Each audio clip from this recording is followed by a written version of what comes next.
Everyone believes it takes 21 days to build a new habit, but that number is completely wrong, and the real science is actually more exciting. That number came from a 1960 book by a plastic surgeon named Maxwell Maltz, who noticed his patients took about 3 weeks to stop feeling a missing limb. He never said 21 days was a rule for habits, he said it was a minimum, and somewhere along the way the self-help world dropped that one word. In 2010, scientists at University College London tracked 96 people for 84 days and found habits actually became automatic after 66 days on average, not 21. Some habits in that study took as little as 18 days. Others took as long as 254 days, depending on how hard the behavior was. So the popular number is wrong, but here is the part almost nobody explains. There is a real biological reason 21 days still matters.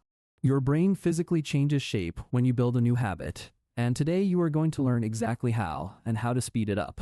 This is not a list of 7 random tips. This is one exact daily protocol based on real brain science, broken into 3 simple time windows. By the end of this video, you will know exactly what to do in the morning, in the afternoon, and at night to rewire your brain faster. Let's start with basic brain science, because once you understand this, the whole protocol will make perfect sense. Your brain has a lifelong ability to rearrange itself, and scientists call this neuroplasticity. Back in 1949, a scientist named Donald Hebb explained it in one simple sentence: neurons that fire together wire together. That means every time 2 brain cells activate at the same time, the connection between them gets a little bit stronger. Scientists can now see this happen at a cellular level. Brain cells grow tiny new branches, and the wires between them get coated in a fatty layer called myelin.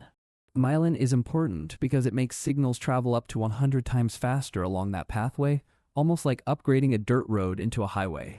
A scientist named Michael Merzenich, often called the father of neuroplasticity, proved that even adult brains can physically reorganize with the right kind of practice. 3 brain areas control this process: the prefrontal cortex, the basal ganglia, and the hippocampus, and each one plays a different job. The prefrontal cortex handles hard, effortful thinking. This is the part of your brain working overtime when a habit still feels difficult. As you repeat a behavior, control slowly shifts to the basal ganglia, a more automatic, energy-saving part of the brain. Scientist Anne Graybiel calls this process chunking, and brain scans actually show the shift happening. Activity shrinks from a wide area down to one small automatic zone. This is the real meaning of rewiring. It is not a metaphor. It is your brain physically moving a task from the hard drive to autopilot. The hippocampus plays its own separate role in this system, acting like a filing clerk that decides which experiences are important enough to send into long-term memory. Think of these 3 regions working like a relay team. The prefrontal cortex starts the race with effort. The hippocampus tags the important laps, and the basal ganglia finishes by making it automatic. This is also why a brand new habit feels mentally exhausting at first. Your prefrontal cortex is doing almost all of the heavy lifting with very little help from the automatic system.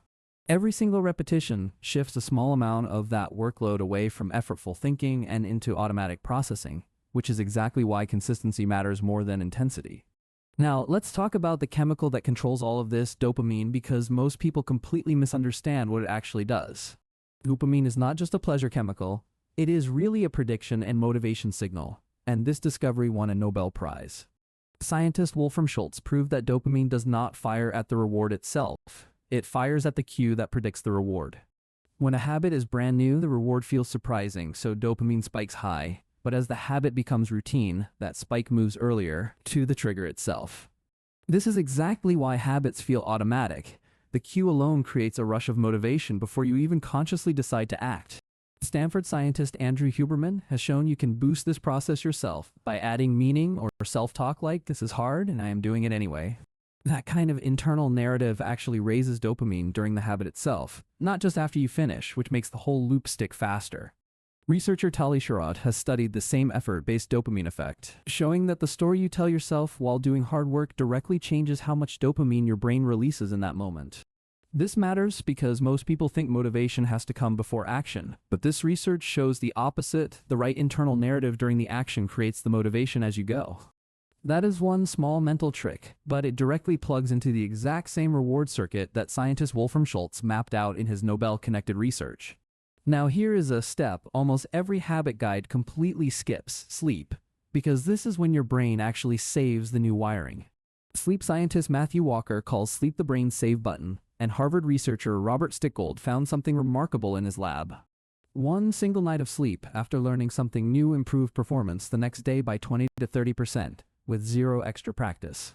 But here is the warning side of this. A 2019 study in the journal Science found that missing sleep does not just slow learning, it actually damages the new connections you just built. During deep sleep, your hippocampus actually replays the day's experiences and transfers them into long-term storage in a slower, more permanent part of the brain. The 2019 study also revealed something scientists call synaptic downscaling, where sleep prunes away weak, unimportant connections while keeping the strong ones intact. This means your brain is not just storing everything you did during the day, it is actively deciding what mattered enough to keep. Sleep researchers also recommend keeping your bedroom cool, around 65 to 68 degrees Fahrenheit, because a drop in body temperature helps trigger deep sleep faster. This means the hour before you sleep is one of the most powerful moments in your entire day for building a habit. Now, let's put this all together into the actual 3-step daily protocol that elite performers and coaches quietly use every single day. Step 1 is the morning activation window, and this covers the first 30 to 60 minutes after you wake up. During this window, a stress hormone called cortisol naturally peaks, and this is not bad stress, this is your brain's built-in focus switch. This is the best possible time to practice your new habit because your dopamine is rising and your prefrontal cortex is fresh and ready to work. Doing the habit at the same time and same place every morning also helps your basal ganglia recognize the pattern much faster. One extra tip from this window: getting outdoor sunlight in your first 30 minutes awake boosts cortisol further and sets your whole 24-hour body clock. A light therapy box of around 10,000 lux can work the same way if real sunlight is not available, and this single habit affects how deep your sleep is that same night. This is a small detail with a big effect because your morning light exposure quietly controls when your body naturally wants to fall into deep sleep hours later. So the morning window is not just about willpower, it is about lining up your body clock, your cortisol, and your dopamine so the habit feels easier to start. Step 2 is the afternoon consolidation window, which falls about 90 to 120 minutes after lunch, usually somewhere between 1 and 3 in the afternoon. Almost everyone feels a natural energy dip around this time caused by a sleep pressure chemical building up in the brain. Researcher Sarah Mednick at UC San Diego found that a short 10 to 20 minute rest period during this dip works almost like a mini version of a full night's sleep. People who took this short rest performed just as well on afternoon tasks as they did in the morning, while people who skipped it got noticeably worse. For your habit, this window is where you mentally revisit what you practiced that morning, even for just a few quiet minutes. This kind of short rest is sometimes called non-sleep deep rest, and it can be a body scan meditation, a few minutes of quiet breathing, or a genuine short nap. Mednick's research found this window works almost like a small second night of sleep, resetting your ability to learn for the rest of the day. Skipping this window does not ruin your progress, but using it gives your brain a second consolidation event on top of the one you get from real sleep at night. Step 3 is the evening encoding window, which happens in the last 60 minutes before you go to sleep. This is not passive thinking, this is vivid mental rehearsal, actually imagining yourself doing the habit in detail, step by step. Harvard researcher Alvaro Pascual-Leon proved that mental rehearsal alone, without any physical movement, creates measurable changes in the same brain regions used for real movement. Brain scans confirm this. The exact same motor areas light up whether you are actually doing the action or just clearly imagining it. Combine morning practice with evening mental rehearsal, and you get 2 separate rewiring signals every single day instead of just one. The mental rehearsal itself only needs to take 2 or 3 minutes, but it has to be vivid. Picture the exact room, the exact movement, the exact feeling of doing it correctly. This works because your brain does not fully separate a clearly imagined action from a real one, at least not at the level of the motor regions controlling it. That is why athletes have used visualization for decades before big competitions. They are not just calming their nerves, they are running an extra practice session inside their own head. Now let's answer the big question: why does 21 days keep showing up if the real number is 66 days? Research shows the earliest, most noticeable shift, where a habit starts feeling less painful, usually happens somewhere between 18 and 25 days of consistent practice. Michael Merzenich even showed that with focused, twice-daily training, measurable brain changes can appear in as few as 10 to 14 days. So 21 days is not the finish line, it is the moment your brain crosses a threshold and stops fighting you as hard. The full 66-day mark from the UCL study is where the curve flattens out, meaning extra practice starts giving smaller and smaller returns. This is the nuance almost nobody explains, The protocol does not finish in 21 days. It just crosses the point where resistance drops sharply. Think of it like this. Day 1 of a new habit feels like pushing a heavy cart uphill using only the prefrontal cortex, pure willpower, and nothing else. By around day 21, using this exact 3-window protocol, enough dendritic spines have grown and enough myelin has formed that the basal ganglia starts sharing the load. By day 66, the UCL research suggests the cart is rolling almost on its own, requiring only a small nudge instead of a full uphill push every single time. This is why people who quit around day 7 or day 10 often say the habit never got easier. They stopped right before the biological curve started bending in their favor. Now let's look at how real high performers apply this exact same science in their own training. Neuroscientist Joe Dispenza runs workshops with thousands of people and uses brain scans to show real changes in brain activity after intense multi-day training. Stanford scientist Carl Dieseroth, who helped invent a brain research technique called optogenetics, found that the more consistent and specific your cue is, the faster the pathway locks in. Navy SEAL training uses something called the 40% rule, the idea that when your mind says stop, your body is really only at 40% of its true limit. This works because a brain region called the anterior cingulate cortex can actually be trained to keep pushing instead of triggering an automatic retreat. This idea was popularized by former Navy SEAL David Goggins, and while the number itself is more of a motivational estimate than an exact lab measurement, the underlying brain mechanism behind it is well documented.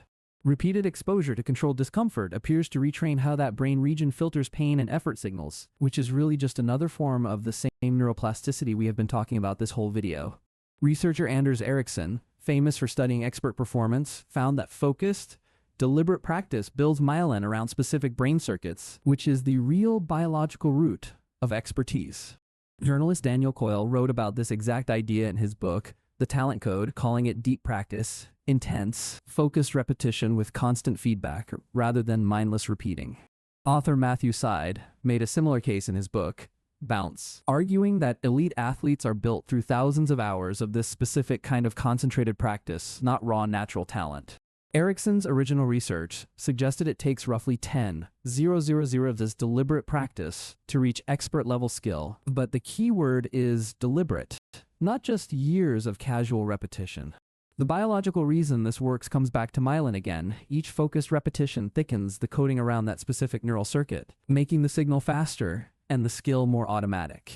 Now, here are a few surprising extra details that make this protocol even more powerful. Brain plasticity does not disappear with age the way people assume. Merzenich even documented real cortical changes in people in their 80s with the right training. Cortisol during learning actually helps memory, but the same cortisol during your sleep phase afterward can hurt it, so timing really does matter. Trying something genuinely new triggers a brain chemical called acetylcholine, which acts like a gate opener, making your brain more receptive to new connections for the next hour. Aerobic exercise raises a substance called BDNF, nicknamed Miracle-Gro for the brain, and one study found it grew hippocampal volume by 2% in regular exercisers. A cold shower can spike a brain chemical called norepinephrine by up to 300%, sharpening focus for hours afterward, making mornings an ideal time for cold exposure. Researcher Wendy Wood found that habits tied to identity, saying "I am someone who does this instead of I am trying to do this," stick dramatically better over time. Your body also runs on roughly 90-minute energy cycles throughout the day, and timing intense practice with your natural high points makes every session count more. These are called ultradian rhythms, and Andrew Huberman has pointed to research showing that working with these natural highs and lows, instead of forcing focus during a low point, produces stronger learning per minute spent. This means 2 shorter, well-timed practice sessions can beat 1 long session fought through mental fatigue because you are working with your brain's natural rhythm instead of against it. Another detail worth knowing: chronic low-grade stress that lingers for weeks is very different from the short burst of cortisol you get from a single hard practice session. Short-term cortisol during active learning can actually sharpen memory formation, but constant, unmanaged stress over time does the opposite and can shrink areas of the brain involved in memory. This is one more reason the evening wind down before sleep matters so much. It is your daily chance to lower stress hormones before the most important consolidation window of the day begins. Before we finish, one honest caution: some critics, like scientist Moheb Kostandi, warn that phrases like rewiring the brain get used too loosely in marketing. Not every small brain change is permanent or meaningful, and a commercial brain training company called Lumosity even paid a $2 million fine in 2016 for overstating its results.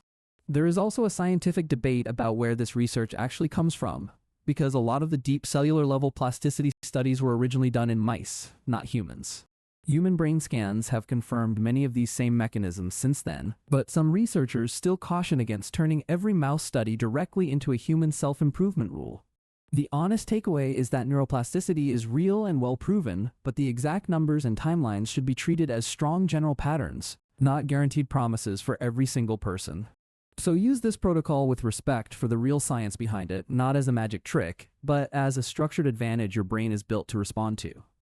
3 windows, 1 in the morning, 1 after lunch, 1 before bed, each one targeting a different part of the same neuroplasticity system we just walked through. None of these windows require special equipment, a gym membership, or extra time in your day. They just require you to place your existing effort at the right biological moment. If you want to see exactly how top performers apply deliberate practice to build skills 10 times faster, the next video breaks that down step by step, so go watch it right now.